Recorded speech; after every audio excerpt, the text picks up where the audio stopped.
Por otra parte, en el centro de detención juvenil, el director de la prisión se encontraba tranquilo hablando con sus colegas, hasta que alguien menciona la liberación de los 4 sujetos. Esto enfurece bastante al director, y eso se debe a que esos 4 pertenecieron al Viernes Escandaloso. Aquellos habían causado un revuelo dentro de sus celdas y en toda la prisión, hasta el punto de tener que dejarlos salir como presos modelo, por no poder controlarlos. Luego de eso, Dawan regresa a su apartamento y se pone a pensar un momento, mirando las estrellas del cielo, más específicamente una de ellas. Tenemos un recuerdo de su infancia, en la cual vemos a Dawan y a su padre mirando las estrellas. Su padre lo mira por un momento y le menciona a su hijo que, cuando muera, se convertirá en una de esas estrellas y cuidará de él. Pero esas palabras tan solo le traen un poco de escalofríos al pequeño Dawan. Volviendo al presente, Dawan recuerda el accidente de su padre y se pregunta qué es lo que habrá después de saber la verdad detrás de su muerte. Si quiere conocerla, necesita volverse más fuerte. Al día siguiente, mientras aún dormía, abre los ojos y nota que Jin-seo estaba durmiendo a su lado. Ella se monta encima suyo, pero Dawan, algo asustado, sale de su cama. Mientras toma un poco de aire, se da cuenta de que Aren también estaba en ese lugar. Le pregunta qué hacía allí, y resulta que ambas estaban preocupadas por él. Dawan, de repente, se desmaya debido a que su corazón no soportaba tanta tensión, pero luego despierta para desayunar junto a ellas. Aren estaba aliviada de que haya regresado a salvo, y Jin-seo había estado esperando bastante por él. Dawan les agradece a ambas por preocuparse. Cuando estaban por comer el plato que preparó Aren, resulta que había cocinado pulpo picante con salsa de menta, lo que provoca que Dawan se desmaye nuevamente. Unas horas después, se reúne con Sehun. Sehun menciona que por el momento el puesto de SI se encontraba cerrado temporalmente. Él aún no lo sabía porque Dawan no contestaba el teléfono y tampoco se podía contactar con Sehun, representante de Monchon. Sehun recién se enteraba del nuevo integrante en el grupo, y no pensaba dejarle el puesto de representante a Dawan, ya que en algún momento pensaba tomarlo él mismo. Dejando esto de lado, Dawan tiene que saber que meterse al campo de batalla significará enfrentarse contra los 4 representantes de ataque. Eso incluye a Chin-yu, representante de Unchun, quien lo estaba buscando en la tienda de Teokbokki. Dawan no pensaba quedarse de brazos cruzados. No importaba quién lo atacase, él se encargaría de dar el primer movimiento. Al día siguiente, Dawan se dirige al distrito de Unchun. Pensaba manejar esto por su cuenta, ya que era una de sus misiones. Cuando estaba por ir directamente a Sachimboayu, se topa con alguien en el camino. La Arin, el maldito desquiciado loco. Pero volvamos 2 días atrás. En la montaña de Gwanan, dentro del bosque, vemos como la Arin había acabado con algunos miembros de otro distrito. Fue emocionante hasta que se acabó la pelea. Desde lo lejos, alguien le estaba tomando fotos. Eran 2 personas, Jimin y Manchon, miembros de Silindon. Nos mencionan que Laring originalmente vivía en el bosque, pero alguien lo trajo a la ciudad. Mientras Laring se estaba retirando, escuchó un ruido detrás de un árbol. Era uno de los miembros del bando contrario, que se había escondido. Consideraba a Laring una bestia repugnante, pero este aparece detrás de él y le dice que no es una bestia. Lamentablemente, no sabemos qué le sucedió al tipo. Ahora sí, volviendo al presente, Laring empieza a olfatear la vestimenta de Dawan. Ese olor se le hacía familiar, pero cambia de objetivo cuando comienza a oler sangre y corre como un loco en dirección hacia ese aroma. Dawan aún no conocía quién era Laring, pero al recibir un mensaje de Sehun, este le manda una foto de los 4 representantes. Una de esas personas era Laring, pero ya lo había perdido de vista. De repente, el cuaderno viejo que llevaba consigo empieza a activarse, ya que cumplió con una de las condiciones al toparse con uno de los 4 representantes. Este cuaderno lo había obtenido al completar la torre. El candelabro que llevaba consigo se sube a lo más alto de los escombros y explota con su cuerpo, mostrándole a Dawan uno de los cuadernos que contenía la memoria de su padre, el cual solo podía ser utilizado si se cumplían ciertas condiciones. Dawan ve uno de los recuerdos de su padre. En este, lo ve entrando a unas montañas donde se resguardaban algunos animales salvajes. Pero ese día se encontró con un niño en el bosque. Ese niño era Laring, a quien al principio confundió con un animal. Justo ahora, Dawan vio uno de los recuerdos de su padre y se pregunta si ese niño era Laring. Por el lado de este, la sangre que tanto había olfateado no era más que un balde de pescado, lo que le parecía decepcionante. Dawan quería saber qué relación tuvo su padre con este loco animal. Ahora Laringe reconoce su olor familiar. Ese olor era el del tío Hino, recordemos que así se llamaba el padre de Dawan. Pero volvamos nuevamente al recuerdo del padre de Dawan. Mientras escalaba por la montaña, escucha algunos ruidos en el árbol y algo se cae de este.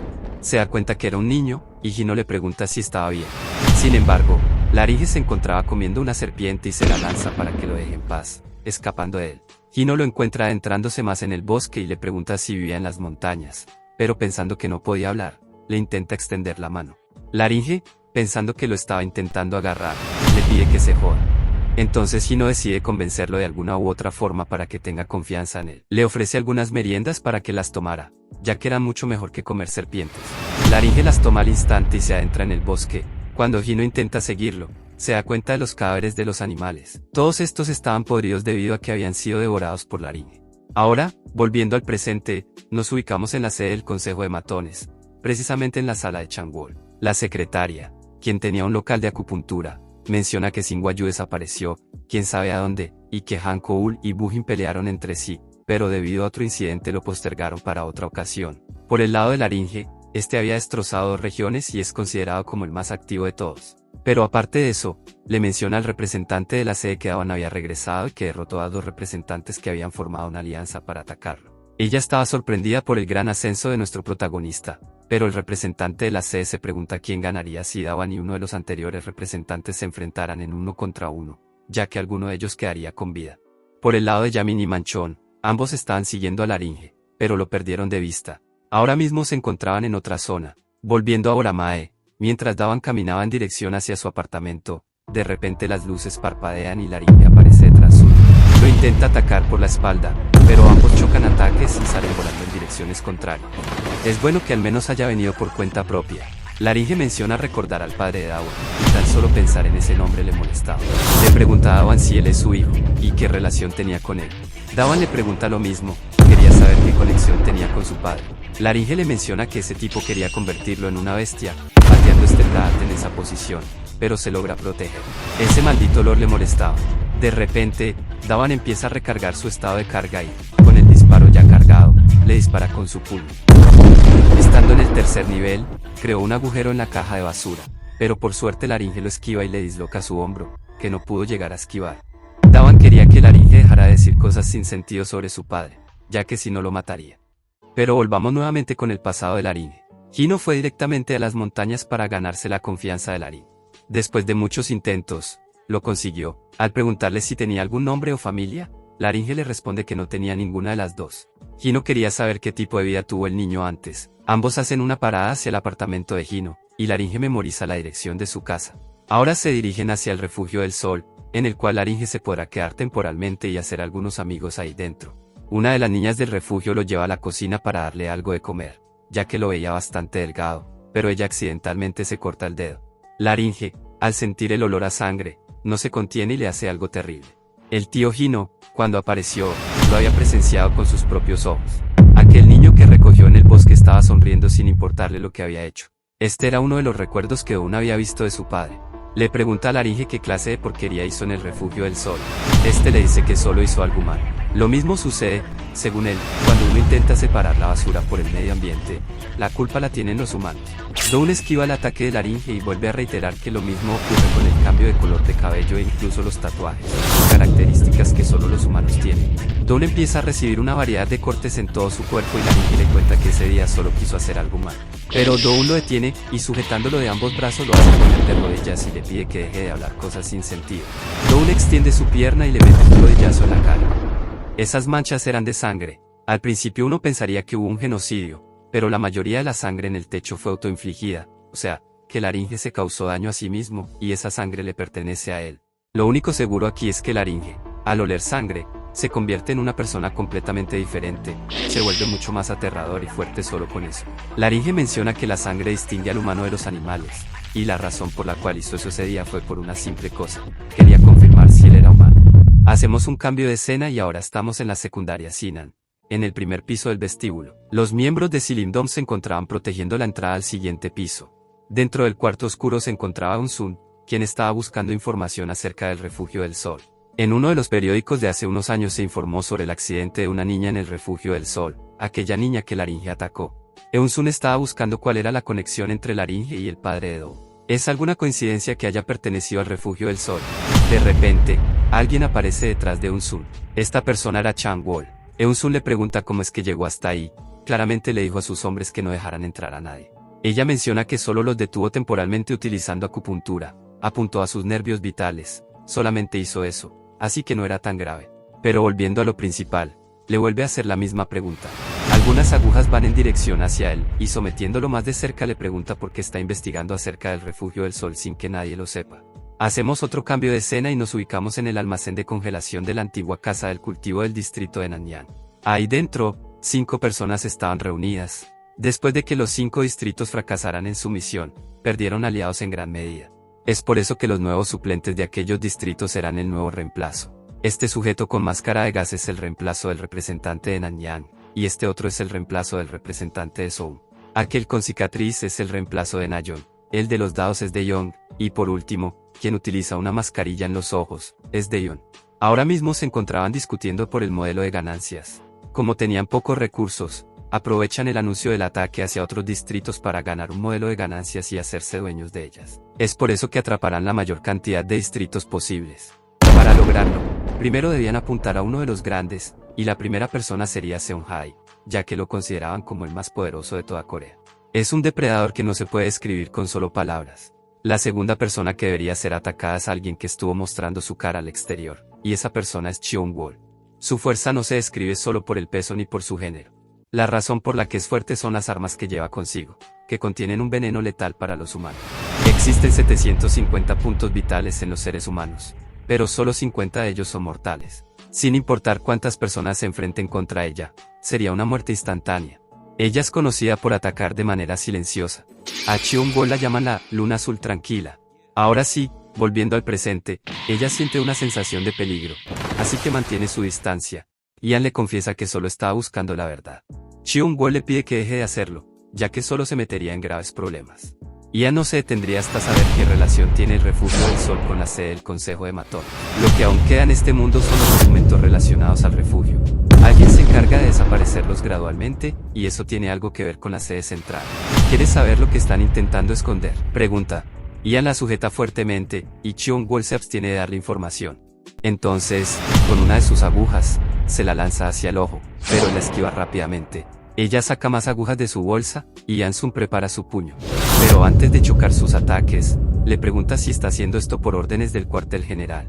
Ella le responde que esto es algo personal, y que solo quiere que él sea consciente de ello. Incluso ella sabe la razón por la que Yansung trabaja en la sede, es por su hermano menor. Solo vino a decirle eso, y luego desaparece. Más tarde, mientras Yansung caminaba por un túnel, alguien detrás de él le pregunta qué hacía solo en ese lugar. Esta persona era el representante sustituto de Nanyang. Yansung no lo conocía y le pregunta quién era. Este le responde que solo es un sustituto. La razón por la que vino es porque Yansung es el tercero. La tercera persona a la que deben capturar, aparte de Seonhae y Cheon-wol. Como los tres están afiliados a la sede, quieren cargarse de Yansung para poder monitorear a todos los miembros de la sede central. Le pregunta si piensa enfrentarlo solo, pero por supuesto que no. Ha traído a los demás colaboradores para atacarlo. Quieren tomar como rehén el distrito de Slim-dong, y para eso necesitan acabar con él. Con esta cantidad de personas, creen que es posible. Di tus últimas palabras, le dicen, ya que sería triste que tu hermano menor no las escuchase. Yansung, al escuchar esto, le pregunta qué tanto sabe acerca de su hermano menor. Pero eso no importa ahora mismo, ya que este lugar será su tumba. Morirá a manos de 100 hombres con espadas. Ian se rasca la cabeza y empieza a reír. Ahora mismo, ellos estaban en su área, por lo que la tumba será para ellos. Después de que Yansung fuera acorralado por los 100 miembros del Consejo de Matones, hacemos un cambio de escena para regresar ahora. Allí, cierta persona estaba sorprendida por lo que veía con sus propios ojos. Esa persona era Jamin, junto a Manchon, quienes estaban grabando desde el tejado de una casa la pelea de nuestro protagonista Dawa. Jamin no podía creer lo que estaba viendo, ya que le resultaba difícil reconocer a Dawa. No era así como lo conoció por primera vez.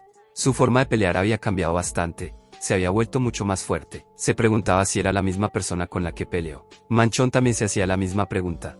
Las escenas de acción eran tan rápidas que ni siquiera la cámara de su teléfono lograba capturarlas en video. Alguien más, aparte de ellos dos, se sorprende, y Manchón fija su vista en esta persona desconocida.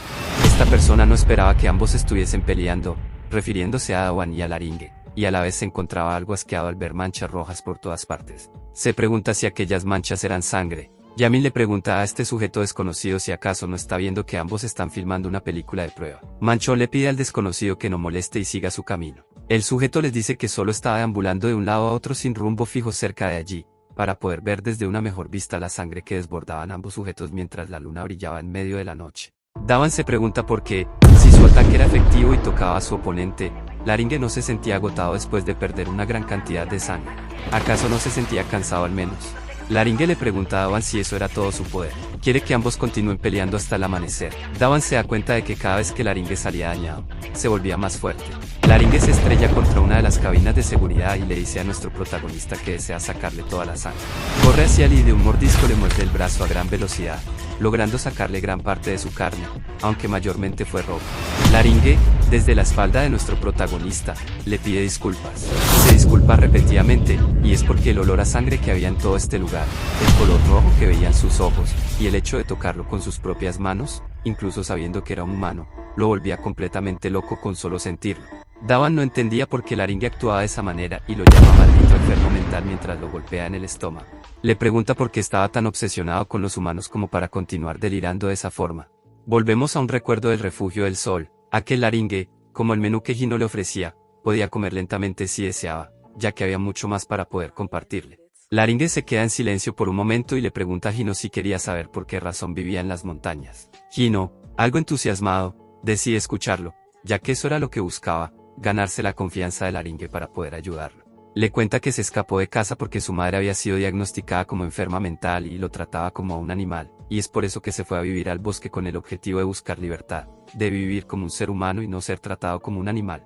Hino queda estupefacto al escuchar tal confesión y entonces le recomienda volver a casa lentamente. Laringe le pregunta si acaso no escuchó bien lo que le contó. Hino le dice que huir de casa no es una buena idea, que si él lo acompaña, estará bien, solo quiere que confíe en él una vez más para poder vivir el resto de su vida como un ser humano. Ya en la habitación que se le dio a Laringe, este se pregunta si estará realmente bien. Incluso si volviera a casa, no había forma de que todo fuera a estar bien, y eso lo sabía completamente. Estaba asustado. El recuerdo empieza a distorsionarse y Laringe se esconde en una esquina observando a Hino. Sabe que ese señor es igual a los demás. El recuerdo se vuelve a retorcer y ahora estamos en la cocina. Laringe tiene un cuchillo delante y dice que otra vez están intentando meterlo en una jaula de animales y no pensaba volver a ese lugar. Cuando estaba por sujetar el cuchillo, una niña del refugio del sol lo encuentra y le pregunta qué estaba haciendo allí. Laringe, desde su propia conciencia, quería comprobar algo. Necesitaba comprobarlo. La niña, por casualidad, le pregunta si tenía hambre, y Laringe lo que buscaba era comprobar si ambos eran humanos. El recuerdo vuelve a distorsionarse. En esta ocasión volvemos a la escena sangrienta de la niña. Linjo aparece en ese momento y la niña le pregunta si vino a ver lo que pasó. Debe saber que la razón por la que se escapó es por la enfermedad mental de su madre. Le cuenta que todo comenzó ese día. Su madre lo molestaba mucho, lo trataba como a un animal. Entonces, en un ataque de ira, blandió un objeto puntiagudo, algo con filo, y entonces mucha sangre salió a la luz. En pocas palabras, la mató. Y desde ese entonces, supo que era humano. El olor a sangre, su color, la sensación, todo lo que sintió en la sangre le confirmó que sí era humano después de todo, no un animal. Y no quería que Jinjo lo tratara como a uno, porque a partir de ahora viviría como un humano. Volviendo al presente, la niña menciona que los humanos le ponen nombre a todo, pero a ella ni siquiera le dieron uno propio. Lo único que quería era que, al menos, Soljen, humano, en el futuro también viviera como humano, al igual que los demás. Pero antes de que ataque a nuestro protagonista, la niña recibe un golpe bastante rápido, que ni siquiera le da tiempo para reaccionar. Sin embargo, no servía de nada, mientras más sangraba, más fuerte se volvía. Pero nuevamente recibe otro ataque, uno ciego. Tal parece que no se estaba haciendo más fuerte, y Dawan, a una velocidad descomunal, comienza a lanzarle múltiples golpes sin darle tiempo para defenderse. Se posiciona delante de ella para tenerla cerca. Dawan entiende que la niña quiera vivir como humano, pero está equivocada. Él, ahora mismo, mantenía activa la carta de velocidad. En ese momento, el verdadero temor de la niña se manifiesta cuando Dawan aparece detrás de ella y le dice que lo importante no es solo vivir como humano. A una velocidad increíble, ante los ojos de la niña, recibe varios ataques. Dawan le hace saber que debe vivir como un ser humano. Esas fueron las mismas palabras que Jinjo le dijo, pero ella aún no había entendido cómo. Todo el lugar empieza a brillar por el gran poder de velocidad de Dawan. Si ella hubiera vivido desde un principio como un ser humano normal, no habría más sangre que derramar. Del tejado de la casa. Yaming y Manchón quedan impresionados, pero también asustados, ya que no sabían qué carajos era Dawan. Esta película que grababan parecía volverse un género de terror en vez de acción. Manchón se pregunta por qué ambos tenían que filmar eso. Yamin le hace saber que es una orden de la sede central del Consejo de Matones. Pero, ¿qué demonios iban a hacer con esa grabación? Jin solo sabe que esos tipos de la sede central ocultan su identidad mientras recuperan este tipo de información a espaldas de los demás. Probablemente, aquella persona sea un pervertido extremo. El sujeto desconocido comienza a pensar en esto y Manchón le pregunta por su identidad. Yamil le pregunta por qué aún sigue ahí. El sujeto con gafas menciona que, tal como dijo Chewol, el crecimiento de Dawan se volvió anormal, y eso le quedaba bien. Parecía un personaje de videojuego. Esa persona con gafas era el representante de la sede del Consejo de Matones. Su nombre es Ian Min-hul. Ahora nos ubicamos en el centro del Consejo de Matones, donde el representante de la sede central se resguarda. WCH estaba tocando la oficina del jefe, pero no conseguía respuesta a pesar de insistir. De repente, Choi-seon aparece detrás de ella, sorprendiéndola. Parecía que tenía algo importante que hacer y Bol recién se entera de esto. Ella se pregunta por qué razón el representante de la sede, a pesar de no gustarle que se note su verdadera identidad en público, sale a casa con bastante frecuencia. Wang Koul opina que es un poco difícil de entender al representante. Seon-hye se queda pensando por un momento, pero aparte de eso le pregunta a Wang Cheol si había ido esta noche sin siquiera haberle informado. Cuando Wang Cheol le iba a responder, Seon-hye estornuda y se va diciendo que no intentaba ser tan curioso, y se va corriendo de manera ridícula. Por otra parte, en Boramae, un guardia de seguridad que estaba caminando por esa zona se dirige al campo de batalla donde pelearon la Arin y Dawan, para cambiar la bombilla del poste de luz. Camina con una linterna para poder ver bien en la oscuridad, pero se percata de algo. Ve unas manchas rojas brillantes en el suelo. Por un momento piensa que es kimchi, un plato de comida con ingredientes como pescado y color rojo, pero luego se da cuenta de que son ratas que vinieron por el olor. Finalmente, al iluminar bien con su linterna, ve el cuerpo ensangrentado de la Arin. Grita del miedo al ver el cuerpo cubierto de sangre y, sin palabras, termina desmayándose por la conmoción. Pero Cho Min-hoo, representante de la sede, sostiene al guardia antes de que se caiga. Sabe que es difícil ver sangre derramada en un lugar así por primera vez. No cualquiera se acostumbra. Las ratas comienzan a beber la sangre, pero tras escuchar cierto ruido, se estremecen de miedo y todas huyen del lugar. Cho Min-hoo pisa el charco de sangre y se acerca al cuerpo de la Arin. Nota que hay mucha más sangre de lo que pensaba, lo cual le resulta repugnante con solo mirarlo, pero se sorprende al ver que aún sigue con vida. Al parecer, Dawan se ha vuelto alguien más compasivo. ¿Cómo es que cambió tanto? Para saberlo, debe escucharlo directamente de él. Quizás puedan salir a jugar después de mucho tiempo, en la casa de su mejor amigo. Mientras tanto, Dawan se encuentra bebiendo agua tras aquella pelea tan agotadora. Pero ahora que lo piensa, tal vez debió deshacerse del cuerpo de la Arin para que nadie más lo encontrara. Si alguien lo encuentra, se meterá en problemas. Es probable que quien lo vea se desmaye. Pero dejando eso de lado, ha llegado el momento de recibir su recompensa por la misión. El sistema le pregunta si desea la recompensa. Ha pasado tiempo desde que Dawan recibió su primera recompensa, así que decide comprobar cuál será esta vez. La recompensa comienza a brillar. Recibe una llave de luz con un color diferente a lo que normalmente recibe. Se pregunta qué será esto, pero el libro estaba por darle su segunda recompensa. Esta sería el recuerdo del padre de Dawan. Después de aquel trágico incidente, la imagen pública del Refugio del Sol cambió, pero para mal. Estamos en el hospital. En las noticias se habla acerca del incidente en el Refugio del Sol. El culpable es un estudiante adolescente que blandió un cuchillo e hirió a otro de su misma edad. Se critica fuertemente la mala gestión y supervisión de los centros de protección juvenil en el refugio. En cuanto al representante del refugio, Hino, mientras el público lo llenaba de críticas, una niña despierta de repente para apagar la televisión y no seguir escuchando esas noticias. Hino se da cuenta de que despertó del coma. Ella menciona que no se lastimó gravemente, así que no era para tanto exagerar. Hino le pregunta si se encuentra bien y le dice que podría descansar un poco más para recuperarse. Ella responde que no hay problema con eso, ya que solo espera que le den de alta para salir del hospital. Pero aparte de eso, le pregunta a Hino si hay alguna noticia sobre ese niño. Hino, al escuchar esto, cuenta que anoche, después de que Aringa saliera del Refugio del Sol, no pudo tener ningún contacto con él. Solo terminó haciéndole un corte en la mejilla. Pero al pensarlo mejor, si tal vez no hubiera sido tan tonto al sentirse despreocupado y no haber actuado como un idiota orgulloso, quizás la niña no hubiera salido lastimada en primer lugar. Quizás, si continuaba haciendo esto de cuidar a los niños del Refugio del Sol, puede que ya no funcionara como había pensando. Tal vez debería abandonarlo todo. La niña le dice que todo va a estar bien. Hino se sorprende y piensa que ella acaba de leer sus pensamientos, pero ella le dice que no era eso. Solo quiere que deje de poner esa cara, ya que ella no odiaba ni tenía ningún resentimiento contra ese niño. Puede que no sepa lo que le pasa a ese niño, pero si tal vez lo hubiera conocido al Refugio del Sol mucho antes, se habría encontrado con un lugar bastante cálido. Hubiera recibido más atención y cariño.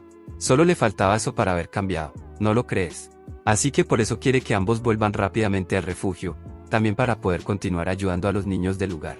Hino por fin lo entiende. Dirigir un refugio de descanso para los niños no es fácil de controlar, pero debe continuar este trabajo por el bien de ellos. Es por eso que volverá al refugio con mayor entusiasmo, para estar con los niños y para que pueda haber un sol más cálido. Eso es lo que Dawan vio en la libreta. En ese texto decía, para poder ser una luz cálida y reconfortante para los niños. Dawan se impresiona al saber que su padre siempre fue tan constante como siempre y está agradecido por todo lo que ha hecho por él. Pero hubiera sido mejor si se hubiera detenido en ese momento, ya que, de esa forma, el accidente de ese día no hubiera ocurrido en primer lugar. Y eso lo hacía temblar de la ira. El refugio del sol, que tanto su padre intentó proteger con desesperación, ahora está vinculado con el Consejo de Matones, y que la creación de ese consejo fue precisamente con personas que salieron del refugio. Dawan quiere saber qué pasó en el refugio para que todo terminara de esa manera. Pero alguien, de repente, sube desde el ascensor y decide llegar hasta el 8º piso, en donde se encontraba nuestro protagonista. Se abren las puertas y alguien camina desde ese pasillo, dejando algunos rastros de sangre en el suelo. Dawan escucha el sonido del timbre de su casa. Se pregunta quién lo estará buscando a estas horas de la medianoche. Nuevamente, el timbre suena, y Dawan, al tener un mal presentimiento, pregunta a la persona que está detrás de la puerta qué es lo que busca. Por un momento no se escucha ninguna respuesta, pero alguien responde, yo, sin mencionar su nombre, le pide que abra la puerta ahora mismo.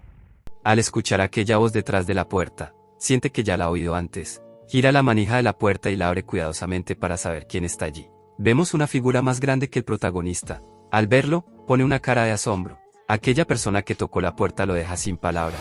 Pero solamente era Uzun, quien le pregunta a Dawan por qué se asombra con solo verlo. Dawan le responde que lo asustó, ya que pensó que alguien más, aparte de él, podría entrar en su casa, como por ejemplo una persona extraña. Pero dejando eso de lado, se fija en algo, ve una pequeña mancha de sangre en su camisa y le pregunta a Uzun si eso era sangre. ¿Acaso se había lastimado? Es lo que pregunta. Él ni siquiera se había dado cuenta de que la sangre lo había manchado. Cambiamos de escena. Vemos al guardia de antes caminando por ese lugar, aún en estado de shock después de ver aquel cuerpo manchado de sangre tirado en el basurero, cerca de los apartamentos. Hasta él mismo sabía que estaba a punto de desmayarse. Bebe un jugo mientras piensa si debería abandonar su puesto de guardia y conseguir otro trabajo. Solo de pensar en aquella escena lo ponía nervioso. Pero con gran determinación, dice que no abandonará su trabajo. Tiene 89 años, y no volverá a desmayarse solo por ver algo desagradable. Con esta decisión, pensaba volver a casa, pero de repente pisa algo confundido, mira que el objeto, es una máscara de gas tirada en el suelo, algo destruida. Aparte de eso, vio otra cosa más adelante, varios cuchillos de cocina tirados por el suelo.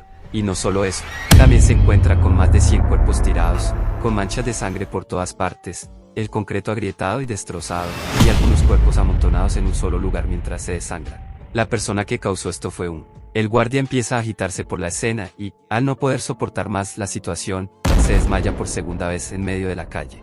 Volviendo con este le responde a Dawan que esa sangre no es de nada importante. Pero aparte de eso, le pregunta qué hay de él, cómo hizo para terminar así con esas cicatrices y cortes en el cuerpo, ya que no parece algo normal. Dawan le responde que tampoco es nada relevante. Aún así, sospecha que Dawan se ha vuelto una persona belicista, alguien que disfruta de la violencia o las peleas. Nuestro protagonista, algo nervioso, le responde que no es así. Unos minutos después, se sientan a comer ramen. Hace mucho tiempo que no se veía. Le pregunta qué pasó durante el tiempo que estuvo ausente. Dawan le responde que tuvo una pelea consigo mismo, aunque no sabe si entenderá lo que quiere decir.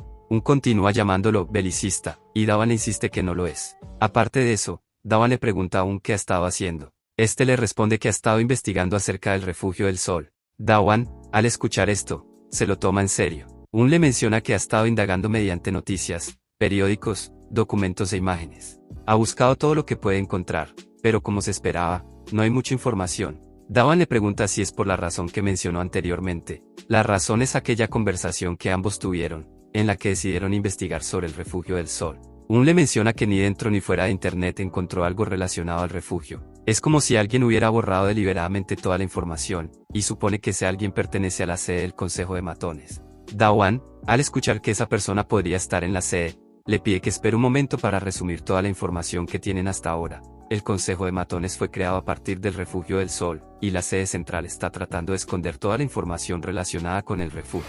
Eso es lo que Dawan tiene entendido. Lo que ellos no saben es que Hominchul está escuchando todo esto detrás de la puerta. Le responde que, aún así, por el momento no pueden afirmar con certeza que esa persona sea quien causó el accidente de Hino, el padre de Dawan. Así que no deben juzgar ni actuar impulsivamente. La razón por la que vino hasta allí para verlo fue para entregarle un sobre de papel. Entre toda la información que pudo encontrar, solo había una que era útil. Dawan lo mira detenidamente y se lo agradece sinceramente. Le dice que le devolverá el favor, pero Un le responde que no hay necesidad, ya que el tío Hino fue quien más lo ayudó a él y también a su hermano.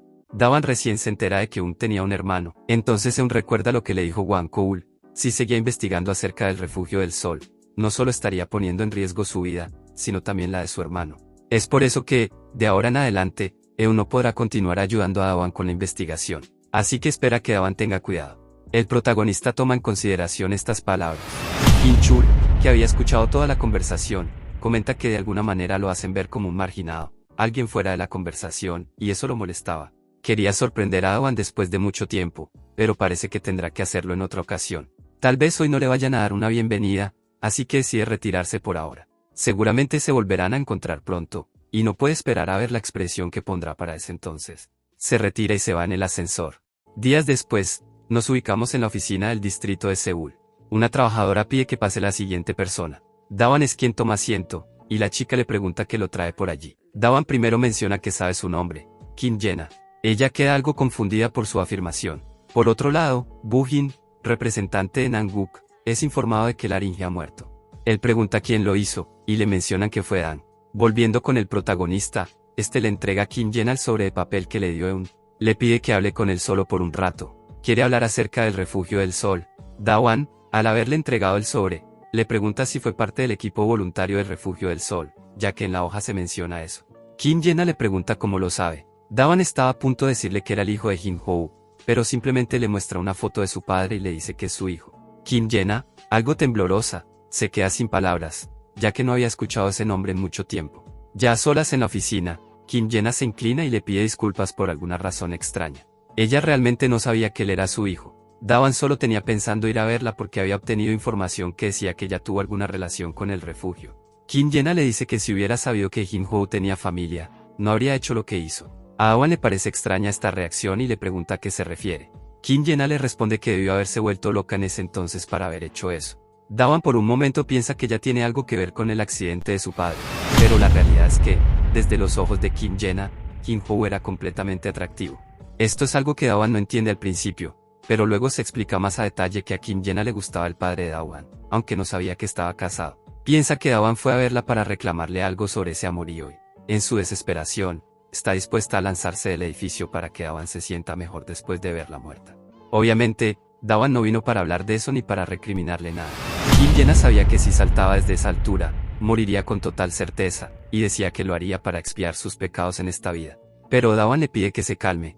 Luego de unos minutos, le explica que fue por otros asuntos. Al entender que no se trataba de lo que pensaba, y para aliviar el dolor en su pecho, ella comienza a vapear para tener una conversación más calmada. Pero desde el punto de vista de Dawan, ella seguía viéndose inquieta. De todos modos, él vino para saber sobre el refugio del sol. Kim Jena le responde que eso fue hace años, por lo que no recuerda mucho, ya que trabajaba demasiado. Es muy poco lo que recuerda acerca del refugio, pero si tuviera que recordar algo un poco más sólido, lo primero que se le viene a la mente es el día que trabajó como voluntaria para una ayuda comunitaria en invierno.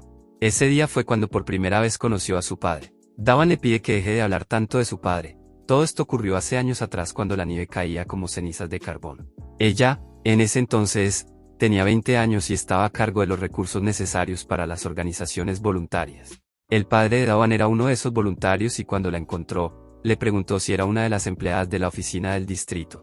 Ella le respondió que sí, pero hubo algo que no esperaba sentir al estar preparándose para ser funcionaria pública. Nunca en su vida había tenido una cita o algún primer amor, pero ese día, cuando lo vio, se volvió su primer amor. Hino le cuenta que él administra el refugio del sol. Kim Jena quería preguntar por qué razón tenía ese nombre, pero entendió la razón, que era bastante obvia.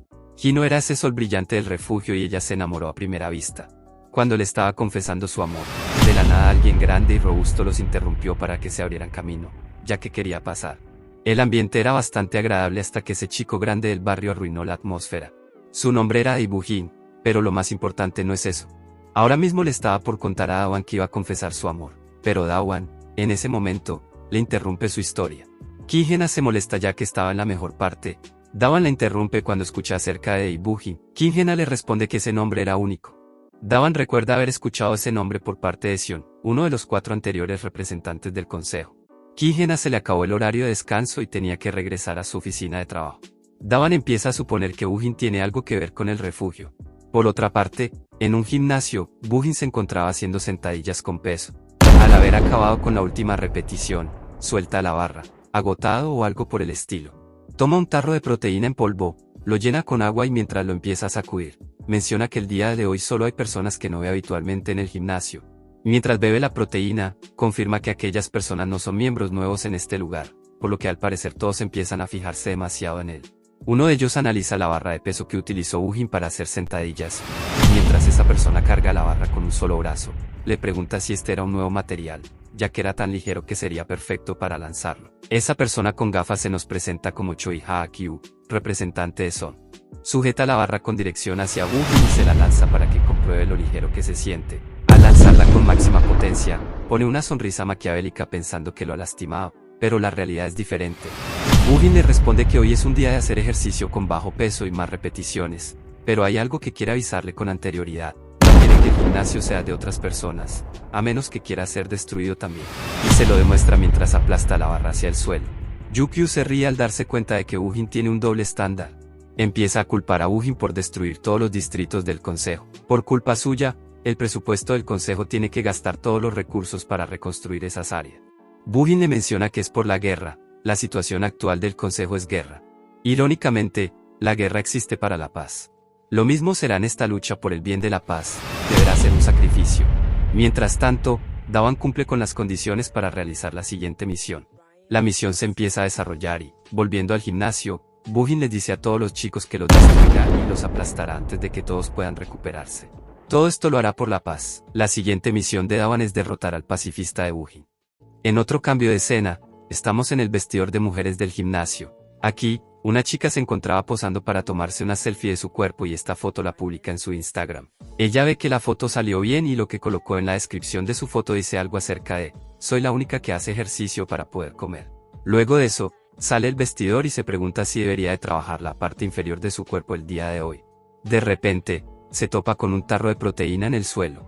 Se pregunta qué tipo de persona dejaría un tarro de proteína tirado. Pero al estar pensando en eso, no se percató de que pronto habría una pelea entre todos los hombres del gimnasio. Ahora nos ubicamos en la prisión de menores, más específicamente en el pasillo de las habitaciones de este lugar. Algunos prisioneros se encontraban peleando por tener más reconocimiento en sus nombres del ranking de presión. El guardia les pide que paren con esas tonterías antes de que los ponga cada uno en confinamiento solitario. Uno de los doctores reconoce que son bastante luchadores los prisioneros. El guardia les responde que solo es por algún tipo de ranking, pero aparte de todo eso, señala que esta habitación es la más tranquila de todas. La habitación número 4 siempre se mantuvo pacífica. El doctor Albert no puede considerar este lugar como pacífico viendo las condiciones de los prisioneros. De alguna manera, se encontraban desnutridos. El guardia nos menciona que esos prisioneros, hasta el momento, no pueden digerir bien sus alimentos. El doctor empieza a recordar ese día cuando los cuerpos que se le fueron traídos a la enfermería estaban horriblemente rotos, hasta el punto de pensar que esto no había sido provocado por una persona. El prisionero número 3799, Bugin, el día antes de su liberación, incapacita a todos los prisioneros que estaban en su misma habitación para que no pudieran luchar. En pocas palabras, los hizo llegar a un punto en donde no pudieran continuar peleando. Después de que Bugin fuera liberado, esta habitación no volvió a causar ningún problema con alguna pelea, mientras que las otras habitaciones buscaban pelear, matar y sangrar. La habitación número 4 era la más pacifista. Ahora volvemos al gimnasio. Bugin, con un solo empuje, logra hacer volar a varios de los chicos. Para ellos, este tipo no parecía ser una persona, más bien parecía como si fuera un toro por completo. Bugin les dice que lo que hagan no funcionará. Él es diferente a ellos, pero su cuello se había atado con una cuerda del gimnasio que estaba siendo utilizada por los gimnastas para poder estrangular a Bugin y dejarlo inconsciente, pero no parecía que esto iba a funcionar. Su amigo le pide que recapacite, pero la razón por la cual no cree que esto funcione es porque al intentar jalar, siente que está jalando un elefante. Bugin, al escuchar tales apodos de animales gigantes, les pregunta si acaso están bromeando con él. Uno de ellos cae sobre la balanza de peso. Su peso actual es de 97 kilogramos. Bugin les pregunta si acaso es una broma para ellos. El tipo que estaba en la balanza se pregunta si Bugin era acaso un dinosaurio. Bugin aplasta su estómago hasta el punto de que la balanza considera el peso indetectable. Mientras tanto, el representante de Singon se encontraba haciendo press. En ese momento, Bugin le pregunta qué estaba haciendo. El representante de Singon le responde que solo le estaba calentando, ya que se encontraba emocionado por la pelea que tendrán a continuación. A Bugin lo apoda como Thor Elephantosaurus. Bugin le pregunta si acaso no sentía peligro. a lo que el representante le responde que lo hará volver por donde nació. Por otra parte, en una tienda ambulante, vemos a Kim Hena bebiendo un alcohol. Le pregunta a Avan si acaso está bien beber tanto. Ella le responde que se tomó medio día libre para hablar con él, por lo que se perdió la hora del almuerzo. Le pide a Avan que también coma, ya que el pollo de aquí es bastante bueno. Davan solo quiere que ella continúe hablándole del relato de antes. Kim Hena piensa que se refiere a la historia de amor con su padre, pero él le responde que no se refiere al relato relacionado con Dabujin. Ella no sabe si puede contar esto, pero cuando trabajó como voluntaria en el Refugio del Sol, hubo un accidente en el barrio de Bujin. Davan se sorprende por la palabra accidente, pero volviendo al gimnasio, Bujin le pregunta ¿por qué utilizaron la violencia en primer lugar? Es tan difícil llevarse bien pacíficamente. El representante lo llama maldito loco. Él también está utilizando la violencia, por lo que sería descarado hablar de esa forma de ser pacifista. Buen le dice que su puño está acostumbrado a erradicar la violencia, que sus puños son la justicia, sus puños son un sacrificio, y lo dice mientras aplasta la cabeza del representante contra la pared de vidrio hasta hacerlo hundir a través de la pared. Buen le dice que su puño es un trampolín para dar un salto a una nueva era de paz y destruir por completo la pared del gimnasio. Hecho esto, ahora los chicos del gimnasio no serán capaces de volver a luchar. Con esto, el mundo debería ser un poco más pacífico, pero tal vez tenga que trasladarse a otro gimnasio el día de hoy. Detrás de la puerta del vestuario sale la chica de antes preguntando si ya terminó. Al salir del vestuario, de este lugar lleno de una masacre. Esto al menos se podría considerar humano, pero decide desaprovechar la oportunidad y se saca una selfie en momentos como este para publicarlo en su Instagram y poner en la descripción que acaba de presenciar una pelea en el gimnasio. Ahora nos ubicamos en el distrito de Nangoku, actos en la zona de reurbanización. Por aquí, Bujin se encontraba pasando y, mientras subía las escaleras, escuchó un ruido dentro de un callejón. Ve un montón de personas lastimadas en este callejón oscuro. Esto molesta por completo a Bujin. ¿Quién hizo todo esto?, le pregunta a Bujin, si eran miembros en Dangguk. Pero no quiere que lo malentienda, él no tenía la intención de pelear con ellos, pero ellos fueron a por él, así que no pudo evitarlo. Bujin le pregunta a Doun si hizo todo esto. Doun le responde que sí, él mismo les dio una paliza. Pero antes de ver la pelea entre Doun y Bujin, volvamos unos días atrás. Estamos en la tienda de bocadillos de SI de la sede de Borama. Aquí vemos a Sion soldando algunos materiales de la tienda que fueron destruidos. Ciertamente, no es nada fácil hacer este tipo de cosas. Eso es lo que opina Sion. Doun le pregunta qué está haciendo. Él responde, ¿acaso no puedes saberlo con solo mirarlo? La tienda de bocadillos de SI está en proceso de remodelación. Sehun aparece preguntando si no hay algo más resistente. El carguero que lleva sobre su espalda está a punto de romperse debido a la cantidad de cemento y, pues, es demasiado pesado, y se le cae todo el cemento encima. Sion dice que, de todos modos, le pregunta a Doun si quiere que le cuente sobre Bujin. Doun responde que sí. Sion nos cuenta que es conocido por ejercer violencia frecuentemente. No se difiere de los anteriores representantes, pero para las víctimas de Bujin hay dos aspectos peculiares sobre esto. La primera es que siempre quedan con una lesión física para dejarlos incapacitados y no puedan pelear de nuevo. Doun queda atónito ante esta revelación. Sehun, por su parte, pide que lo ayuden, ya que se encuentra atrapado bajo los cementos. Pero volviendo con lo principal, la segunda cosa es que Bujin se describe como diferente y no como fuerte. Doun le pregunta qué quiere decir con diferente.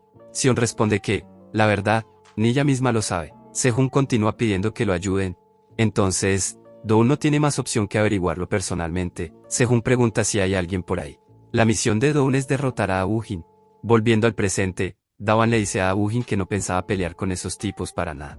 Ellos dijeron que los intrusos deben ser castigados según la ley de cero tolerancia, como si estuvieran en una especie de guerra de juegos. Él tampoco tenía opción. Bujin, al escuchar la palabra guerra de juegos, le pregunta si él es el líder de Boramae. Ha escuchado mucho sobre él. Le dijeron que Boramae anteriormente se encontraba desierta y que por el momento no estaban siendo una amenaza, lo cual iba en contra de la ideología pacifista. Pensó que Boramae no supondría un problema, por eso dejó ese lugar en paz. Pero cuando escuchó que Laringe fue víctima de Dawan, entendió que al final terminaban acudiendo a la violencia como siempre. Cree que debió haber aplastado a Boramae antes de que crecieran demasiado. Ahora piensa que debe acabar con nuestro protagonista aquí mismo. Sin embargo, por razones bastante obvias, no puede pasar por el callejón estrecho, y lo confirma por sí mismo. Bujin no puede entrar porque es demasiado grande. Finalmente se retira. Toa le pide que espere un momento. Pensaba que ambos iban a pelear, y ahora de repente se va. En ese momento, el libro de los recuerdos empieza a activarse y le muestra a nuestro protagonista un recuerdo de su padre. Volvemos al mismo barrio donde vive Bujin. Allí vemos a Kim Hena y al padre de Toun. Kim Hena le menciona a Hyun que ese barrio es grande y que el suelo está resbaloso por la nieve. Le cuenta que va a realizar actividades de servicio comunitario durante varios días, pero que podría posponerlo porque quiere pasar tiempo con Hyun, aunque esto último no se lo dice directamente, por si acaso. Hyun se alegra al escuchar que va a trabajar para el servicio comunitario. Dejando ese tema de lado, Kim Hye-na le pregunta si los niños del Refugio del Sol están dentro de ese autobús. Hyun cuenta que esos niños solían hacer trabajos voluntarios juntos frecuentemente. Algunos grababan sus días de voluntariado para YouTube y otros se encargaban de repartir bolsas de carbón para que los vecinos no se congelaran por la nieve. Esos niños habían estado perdidos en sus propias situaciones difíciles. A algunos no les gustaban los uniformes, pero aún así el ambiente seguía siendo cálido y agradable. Poco a poco, los niños del Refugio del Sol comenzaban a cambiar de manera constante, aunque no todos vinieron a este trabajo voluntario. Aún así, Hyun se alegra de que la mayoría haya venido. Kim Hye-na comenta que esa cantidad de niños será suficiente para el trabajo, pero que deben verificar primero dónde está el almacén con las bolsas de carbón. Proponen que ellos dos vayan a buscarlo. Hyun responde que es peligroso debido al hielo en el suelo, pero sí, lo mejor será que vayan ellos dos. Kim Hye-na le pregunta cómo definiría el amor. Hyun le responde que el amor es lo que más necesitan los niños. Con amor, los niños crecen y cambian según el entorno que los rodea. En ese momento, Kim Hye-na ve a cierto niño dentro del almacén o tienda. Fue quien arruinó su confesión. Esa persona era Da-Woo-jin, quien también estaba ayudando como voluntario, aunque no se confirma del todo. Él le advierte a la abuela que tenga cuidado con no resbalarse. La abuela les pregunta a ambos si vinieron a repartir las bolsas de carbón. Kim Hye-na le afirma que sí, y Hyun se presenta ante la señora. Hyun saluda a Da-Woo-jin, y esta agradece el arduo trabajo que hace. A los ojos de Hyun, Da-Woo-jin creció recto y honesto gracias a la influencia de su abuela. Ella les agradece por ayudarlos en este invierno. Ahora todo será más tranquilo. Kim Hye-na responde que ellos protegerán el amor y la paz con sus vidas ayudando a los demás. La abuela le dice que eso que él llama paz no se trata solo de proteger, sino de hacer justicia, aunque esto último no lo dice en voz alta. De todos modos, les da las gracias a ambos. Da-Woo-jin los mira por última vez y Hyun menciona que parecía que la abuela hablaba en serio. Volviendo al presente, Da-wan observa claramente otro recuerdo de su padre. De repente, escucha un sonido a su lado y la pared cercana se rompe. Da-Woo-jin aparece y dice, la paz no se protege, la paz se construye y se hace. Se puede decir que es una obligación, y lo haré con mis propias manos. Luego lanza a Da-wan de una sola bofetada con una fuerza extrema, dejando un gran agujero. Da-wan comprende que eso no fue simplemente un golpe físico, sino algo más profundo. Da-Woo-jin corre hacia Lee, en un solo instante, lo hace atravesar varias paredes. Dice que le devolverá los golpes múltiples hasta que deje de pelear para siempre. Da-wan le pregunta si acaso esa es su forma de crear la paz, ya que le parece increíblemente violento. Da-Woo-jin responde que todos son iguales, incluso su propio protagonista. Enemigos como él amenazan la paz, tanto física como mentalmente. Él, Da-Woo-jin, ¿es diferente a ellos? Por otro lado, Sigi pregunta si está bien, ya que incluso cuando intenta esparcir el cemento con calma, no funciona. Pero dejando ese tema de lado, ha escuchado rumores horribles sobre ese tal Da-Woo-jin. Al final, necesitan a Da-wan para arreglar ese lugar. Entonces, ¿quién protegerá a Oramae? Esa es la preocupación de Sigi. Más allá de ser fuerte, se pregunta cuál es la verdadera diferencia. Al final, todo parece reducirse a la fuerza. Ella le pregunta a Da-Woo-jin en qué se diferencia el de sus propios miembros.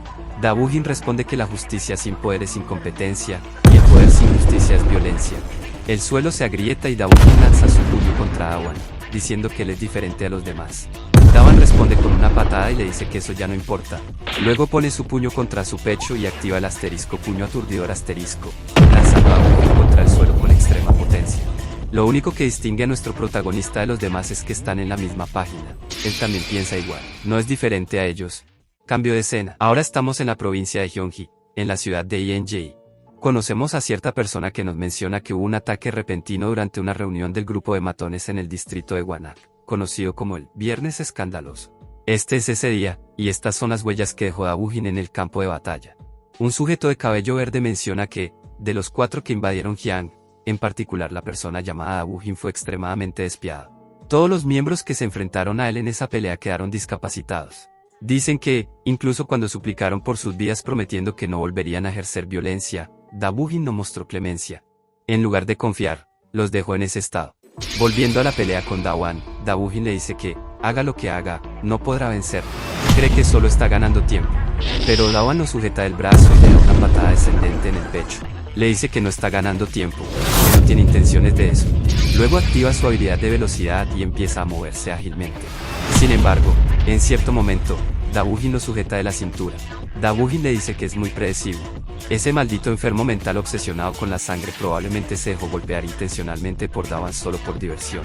Pero el Dabujin es muy serio. En esta pelea no puede tomarse las cosas a la ligera. Cree que las posibilidades de que eso funcione son nulas. Entonces lanza a Dawan, haciéndolo rebotar por todas las paredes y casas. Todo esto sucede inmediatamente después de que Dabujin escuchó que Laringe fue atacado. Dawan ya ha obtenido información, sabe quién es nuestro protagonista. Su padre fue el representante del Refugio del Sol y sabe que es el hijo de Hino. Pero antes de continuar, vemos un flashback de Dabujin. Lo vemos entrando a su casa. Menciona que su abuela ha cambiado el carbón de la estufa por uno nuevo. Su abuela le pregunta si ha tapado el agujero. Dabujin responde que sí. La abuela le recomienda ir a pedirle a Choi, de la ferretería, que tape un poco más el agujero que se ha formado. Si se queda así, el gas del carbón se escapará. Dabujin dice que se lo pedirá de camino a la escuela, que no debe preocuparse, solo debe comer. La abuela menciona que Dabujin ha adelgazado bastante. Ni él mismo se cree esas palabras. La abuela se disculpa por hacerlo comer solo ramen todos los días, y él le responde que no se preocupe por eso.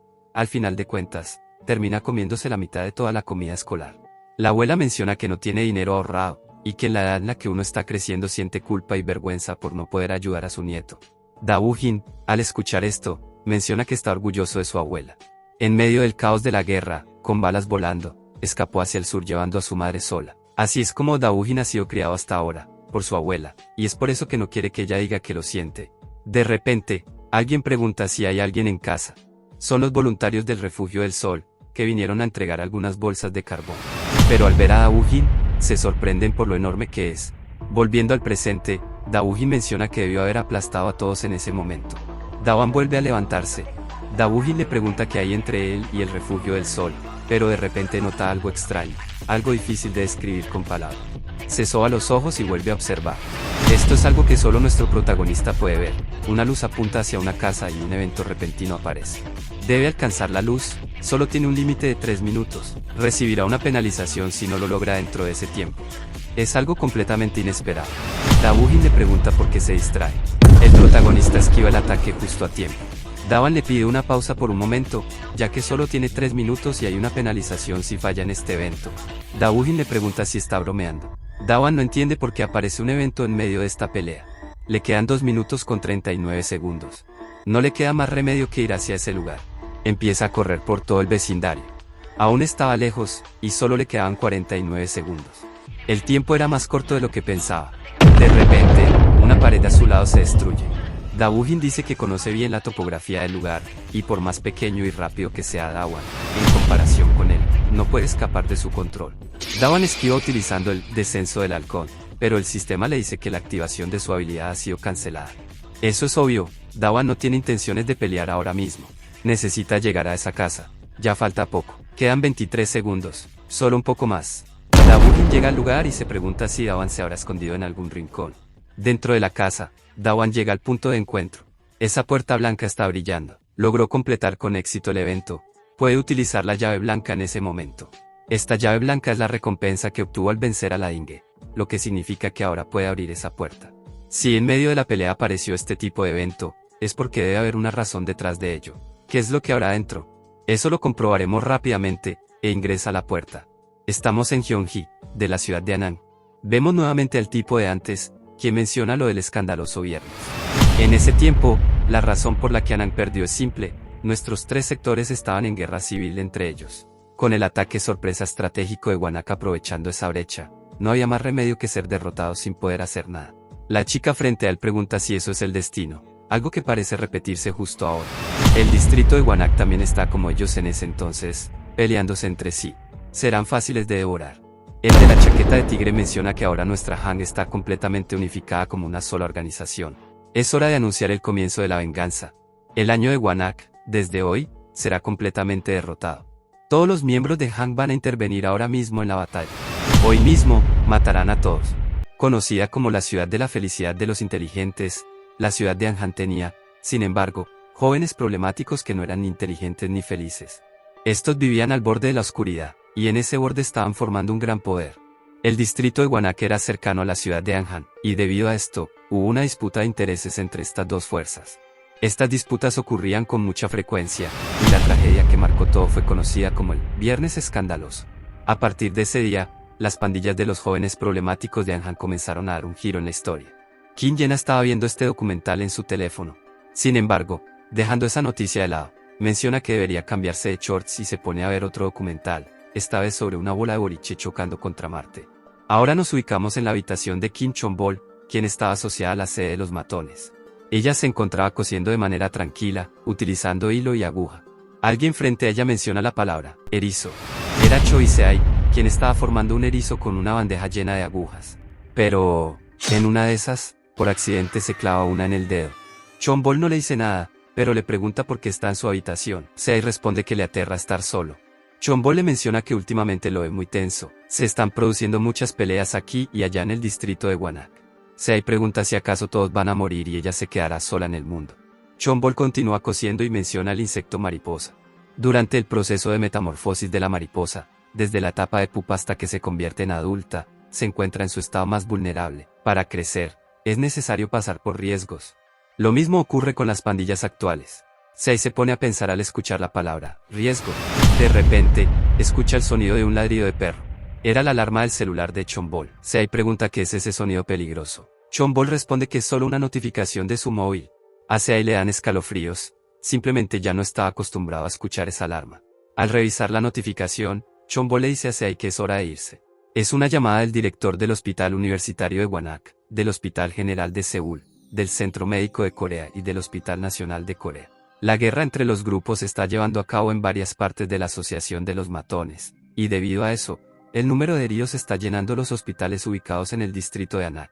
Todos los servicios de urgencia y habitaciones públicas están completamente ocupados por miembros de la Asociación de los Matones. Parece que aún siguen mordiéndose entre ellos. Se-ai pregunta si cree que estará bien el actual distrito de Gwanak, donde todos están en estado de indefensión. Serán presas fáciles de cazar, así como el gato que puede atrapar al pez. Eusen responde que no todos están indefensos, aún queda uno, un lugar que no ha intervenido en este juego. Volvemos a la ciudad de Anhan. Un camión estaba circulando por la ciudad hasta que el conductor se percata de algo y detiene el vehículo. Saca su cabeza por la ventana y ve a un grupo de personas delante suyo. El camionero les dice que eso es una carretera, que cómo se les ocurre estar en medio del camino. Les grita si se han vuelto locos, si tienen tantas ganas de perder la vida o si quieren ser enviados al otro mundo. Los empieza a maldecir, y uno de ellos se acerca al camión. Aplaude con ambas manos. El camionero le pregunta por qué está aplaudiendo y haciendo un escándalo. Entonces, ese tipo, que tiene solo una pierna, levanta el camión en dirección vertical. El camionero se golpea con la bolsa de aire. Esto indica que el aplauso es un impulso. Ellos avanzarán con este impulso y no dejarán que nadie se interponga en su camino. Este tipo se llama Yawan Donse, de la Nueva Anhan. La chica gótica menciona que eso es verdad. Ellos avanzaron un poco más para cocinarlos, deliciosamente. Hay frutas que son fáciles de recoger y comer. Ella se llama Jenny, y es de la Nueva Anhan. Los tres no pudieron participar en la batalla. La situación es diferente a la del viernes escandaloso. Ha llegado el momento adecuado para la venganza. Él se llama Kang Jung-ho, también de la Nueva Anhan. Este lugar es la línea divisoria entre Anhan y el distrito de Gwanak. Esta vez, será su turno de agitar la base enemiga. Alguien arriba del camión les pregunta si eso es increíble, porque lo que normalmente la agita es solo un poco de crema batida. El camionero comienza a alterarse al notar que el camión empieza a inclinarse. Entonces, Choi Se-ai salta del camión y lo regresa a su posición principal, sin darse cuenta de lo que hizo. Él es Choi Se-ai, perteneciente a la sede del Consejo de Matones de Gwanak. Ambos lo reconocen al instante, sabiendo que es el mismísimo Choi Se-ai. Jenny le pregunta si vino solo. Se-ai responde que, por supuesto, eso quiere decir, pero en realidad tiene miedo de caminar solo de noche. Así que trajo una amiga con él. Todos los matones quedaron paralizados por las agujas. Es mejor no moverse a la fuerza, porque podrían perder la vida. Ella es Kim Chong-wol, perteneciente a la sede del Consejo de Matones de Gwanak. Jung-ho les pregunta cómo supieron que ellos iban a venir. Alguien más responde que no lo hubieran sabido si no hubieran causado ese escándalo. Es obvio que se darían cuenta. Él es Sia Min-hul, representante de la sede del Consejo de Matones de Gwanak. Jung-ho le pregunta por qué está aquí. Sia Min-hul quiere decir algo antes de comenzar. Ahora mismo están en medio de un gran cambio, y sería problemático que esos tres interrumpan. Ninguno de ellos pondrá un pie en Gwanak, y tampoco ninguno de ustedes regresará a casa caminando con ambos pies. Anhan fue conocida como una ciudad futurista en crecimiento. Sin embargo, allí crecen solo jóvenes delincuentes, y viven una vida sin futuro. La mayoría de ellos son miembros de las tres fuerzas que dividen Anhan. Estas fuerzas, desde el pasado hasta el presente, han estado en conflicto entre sí, ocupan Anhan por completo. Los verdaderos poderes son los líderes de las fuerzas. Distrito Manan, Juan Donseok, Distrito Taangan, Jenny, Distrito Pongchon, Kanyunho. Alguien dijo que, si algún día las fuerzas de Anhan trabajaran juntas, Seúl sería destruido. Pero las posibilidades de que eso ocurra son. No se llega a completar la frase, porque Ki Yena cambia de video. No entiende qué pasa con el algoritmo de YouTube ni por qué le siguen apareciendo este tipo de videos. Pero, como es demasiado perezosa para ir a trabajar, se pregunta si debería convertirse en YouTuber. Se pone a ver videos de recomendaciones de artículos para personas que son perezosas para ir a trabajar. Volviendo a la ciudad de Anhan, el conductor de la camioneta recobra la conciencia. No puede creer que ese delincuente le haya dado una patada a su vehículo. Sionai menciona que el coche está completamente arruinado. Su presencia asusta al conductor. Pero todo está bien, mientras la persona dentro del coche siga con vida. ¿Cómo puede pensar eso? ¿Acaso no puede ver su estado actual? Chong-wol menciona que esto es inesperado. Las tres fuerzas de Anhan se han unido. Junwoo responde que no hay una razón para ver esto como algo irónico. Ellos pueden trabajar juntos de esa forma porque todo fue causado por el Consejo de Matones de Wanak. Jenny menciona que, cuando tenés un enemigo común, querés confiar en alguien, ¿verdad? Ella también es una mujer frágil. Shin-yu sonríe. Les pregunta si hubo un ayudante externo, ya que no puede evitar pensar que no es una coincidencia que ellos hayan reunido fuerzas justo ahora para atacarlos. Quiere saber quién fue el ayudante secreto. Seung-ha sale del coche y le dice al conductor que se vaya de ahí rápido. Si sigue quedándose, también podría terminar siendo un coche destruido. En ese momento, recibe una paliza en la cara, todo en cámara lenta y con mucha potencia, y es enviado hacia un desmonte de autos. Donseok le pregunta al conductor por qué aún sigue ahí. La situación está tensa, y su presencia interrumpe el impulso. Cho-min-woo no dice nada. Todo es bastante ruidoso. En ese momento, Chong-wol es sujetada por algo y arrastrada por una fuerza invisible hasta un bosque de bambú. Ella no sintió nada, está segura de que no lo notó. ¿Qué pasó exactamente? Jenny menciona que se ve tan deliciosa que da vergüenza comerla de un solo bocado. Quiere saborearla lentamente. Chong-wol se disculpa, ya que eso no será posible. Casi es atacada por una aguja, pero no tiene intenciones de relajarse. Jenny esquiva el ataque agachándose y iba a derribarla con una patada baja. La encuentra tan deliciosa. Esquiva el siguiente ataque doblando su columna, pero algo la detiene. Seung-woo le sugiere quedarse quieta, ya que se lastimará si se mueve. A Jen esto le parece gracioso. Ella es demasiado amable. Chong-wol se detiene. Lo que la frenó son unos hilos delgados que enredaron su cuerpo. Eso fue lo que la arrastró hasta el bosque de bambú. Debería tener cuidado. Ese hilo es demasiado fino y puede cortarse si se mueve. Si se queda quieta, no saldrá herida. Mientras tanto, el conductor por fin se va del lugar, esperando que alguien lo salve. Siam Min-hul se queda pensando. Debería encargarse de todos ellos solo. Chun lo nota bastante relajado. Sin-yu no tiene intenciones de parecerlo. Durante el viernes escandaloso solo se enviaron 4 representantes, pero Chinyal y sus 2 colegas son realmente desesperantes. En ese momento se escuchó un fuerte estruendo. Deben saber que esa arrogancia es la razón por la que morirán hoy. Dentro del basurero de coches, el suelo está lleno de grietas, hay autos destruidos por todas partes. Donseok, con mucha sangre en el rostro y la ropa, tiene completamente acorralado a Choi-son. Iga ha recibido una paliza tan brutal que su cara está cubierta de sangre.